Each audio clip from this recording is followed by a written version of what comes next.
დღეს ჩვენ ყავს საქართველოში არალეგიტიმური ხელისუფლება და დღეს ძალა არის ხალხში. ხალხს აქვს ეს ძალა, ეს არის სწორედ უნიკალური პროცესი და ჩვენ ვხედავთ ყოველდღიურად როგორ იზრდება ხალხის პროტესტის მასშტაბები, როგორ ვრცელდება ის სხვადასხვა უბნებზე. დღეს მეც ვიყავი საბურთალოს მარშის ერთ-ერთი მონაწილე. სხვადასხვა ინტერესის სფეროს წარმომადგენლები გამოდიან დღეს და ის ხალხიც გამოდის, ვინც თუნდაც გუშინ კვლავ ფიქრობდა, რომ ამ ხელისუფლების პრორუსული პროპაგანდა და ის ზიანი, რაც ამ ხელისუფლებას მაქვს, მათ არ შეეხებოდათ. გუშინ და დღეს ყველამ დაინახა, რომ ყველა ადამიანს ეხება ამ ხელისუფლების, არალეგიტიმური ხელისუფლების მავნებლობა. ეს გამოისახება იმაში, რომ დღეს თუ მშვიდად საჯარო სამსახურში მუშაობს ადამიანი, ხვალ არა მხოლოდ აქციაზე წასვლის გამო, ამის ილუზია არავის არ ჰქონდეს. ვიღაცას ნათესავის მოყვანა ენდომება, ვიღაცას რაღაცის გამო არ მოეწონება ჩვენი შეხედულება და ამ ხალხმაც, ამ დიდმა მასამ დაინახა, რომ მათ გვერდით ის ხელისუფლება, რომელსაც რაღაც ირიბად თუ არაპირდაპირ ხარს უჭერდა, არ დგას და ეს ხელისუფლება არ არის ხალხისთვის. ეს ხდის პროცესს უნიკალურს, რომ დღეს ერთმანეთის გვერდით განან განსხვავებული შეხედულების მქონე ადამიანები, რომლებიც შეიძლება გუშინ არც ეთანხმებოდნენ ერთმანეთს, უბრალოდ ყველას აერთიანებს ეს წინააღმდეგობა. ეს არის ხანგრძლივი პროცესი. არავინ არ უნდა ვიფიქროთ ის, რომ აი ხვალ ჩვენ კიდევ ერთხელ შევიკრიბებთ და ეს პროცესი დაასრულდება. რატოა ხანგრძლივი პროცესი? იმიტომ რომ ხელისუფლებას არ დაუწყია გუშინ და არც არჩევნების დროს არ დაუწყია ეს ყველაფერი. მათ დაიწყეს, როდესაც მიიტაცეს ყველა დამოუკიდებელი სახელმწიფო ინსტიტუტი. დღეს საქართველოში მხოლოდ საქართველოს პრეზიდენტია დამოუკიდებელი, ხო? დაწყებული სპეციალური საგამოძიებო სამსახურიდან დასრულებული სახალხო დამცველით მათ შორის, ხო? შესაბამისად, შემდეგ იყო არასამთავრობო ორგანიზაციებზე შეტევა, როდესაც ეგრეთ წოდებული აგენტების დარქმევა დაიწყეს, ხო? ხელისუფლებამ ყველა ძალა იღონა წინასაარჩევნოდ მათ შორის იმისთვის, რომ დაესუსტებინა და შეესუსტებინა ხალხში წინააღმდეგობა.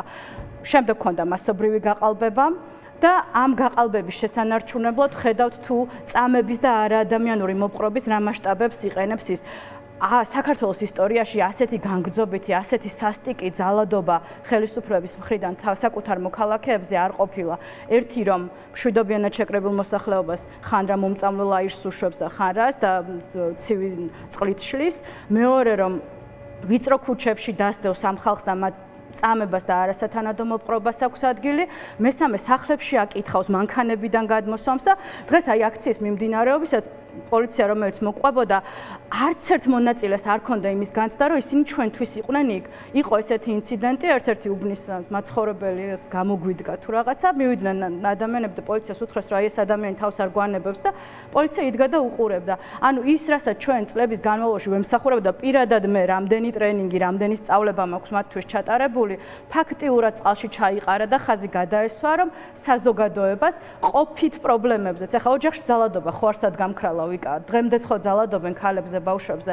აი ამ ადამიანებს წაართვა დღეს ხელისუფლება მიმედი იმისა, რომ ხვალ თუ ის პოლიციაში დარეკავს, მას განსხვავებულად არ მოექცევიან, თუნდაც იმიტომ, რომ ის აქციაზე იდგა და არ ეტყვიან, რომ იცი შენ აქციებზე დადიოდი და საერთოდ არ მაინტერესებს შენი პრობლემა.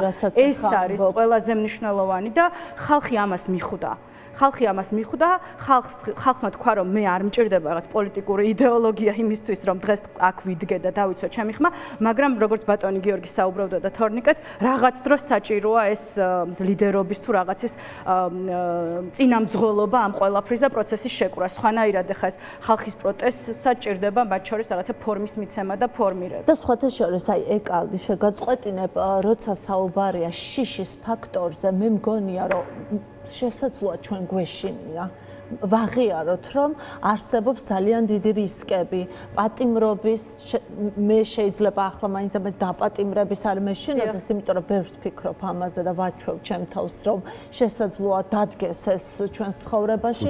გვეშინია ფიზიკური ანგარიშწორების, მაგრამ ყველას ვერ მოთხოვ, ხო, იგივეს, მაგრამ თითქოს მე რასაც ვაჩნევ, ამ შიშზე უფრო მაღლა დგას ხვალინდელი დღის შიში, რომ აი ხვალ კიდევ უფრო საზარელი შეიძლება რამ მოხდეს და ეს არის სამშობლოს დაკარგვა, თავისუფლების დაკარგვა, ლუკმაპურის დაკარგვა, ხო, აი ძალიან პრაგმატულად რო შეხედო, ვიდრე აი რაღაცა პატიმრობა, ვიდრე ფიზიკური ანგარიშწორება. აი ამას ვატყობ ახალგაზრდებში, რომლებიც არიან გმირები მართლაც, იმიტომ რომ იზოლატორებიდან გამოდიან და ისევ კიდევ აქციაზე მიდიან. განა არ ეშინიათ, ალბათ ეშინიათ, მაგრამ იციან რომ ხვალ უფრო საშიში შეიძლება დადგეს რეალურად. ვიკა ძალადობრივი ჯგუფების გამოყვანასაც ეს მიზეზი ქონდა ზუსტად რომ ხელისუფლებამ დაინახა ის რომ პოლიციის რობოკოპის მიერ ძალადობა და თუნდაც ესეთი სასტიკი ძალადობა ხალხს არ უქრობს სურვილს რომ ხვალ ისევ გავიდეს და იქ დადგეს, ხო? გაერთიანდეს და ეხლა ცდილობენ რაღაცა დევნის სხვადასხვა პრეცედენტები შექმნა, რომ პირობითად ეხლა პოლიციას რო ხედავ იდენტიფიცირებადია შენთვის, ხო? და მეტროში რომ ზიხარ და მგზავრობ და ვიღაცა თავს გესხმის, ხო? უფრო მოულოდნელი, ასე ვთქვათ, შიშის თუ რა დაზაფხვის მაგალითები შექმნას, ხო? რომ აი ტაქსს რო გამოიძახე, მეგობარს გაუზიარო, ვინ მოვიდა შენ მის სამართზე, რომ ის გეშინია, რომ ტაქსის უკან არ იყოს კიდევ ვიღაც. მაგრამ ყველაზე მეტად მე პირადად მეშინია რისი, რომ დედაჩემი რომელიც არის პენსიონერი და დღეს პირობითად ოფთალმოლოგთან რომ წავიდეს, ჭირდება შვილების კეთილი ნება და ფინანსები რომ ეს გააკეთოს, აი ამის მეშინია მე რომ ხვალ დედაჩემი, დედა თქვენი და ადამიანები რომელსაც ამ ქვეყანაში იცხოვრეს, ხო? რა ვიცი, 6 შვილი გააჩინა დედაჩემო და რაც ქონდა ამის ის რომ აი სახელმწიფოს ეხმარება და დღეს არის შვილების იმედად. არ უნდა ქონდეს დედაჩემ შვილების იმედი, უნდა ქონდეს სახელმწიფოს იმედი, მაგრამ ამის იმედი ვერ და შვილებსაც აქვს შიში რომ ვაი თუ ვერ დაეხმარებიან დედას. აი იმის გვეშინია ჩვენ ხვალინდელი დღეს გვეშინია, თორე ხა მართლა დაგვიჭერენ, რა ვიცი, ხა რა უნდა გვიქნან. როდესაც იძახიან უკაცრავად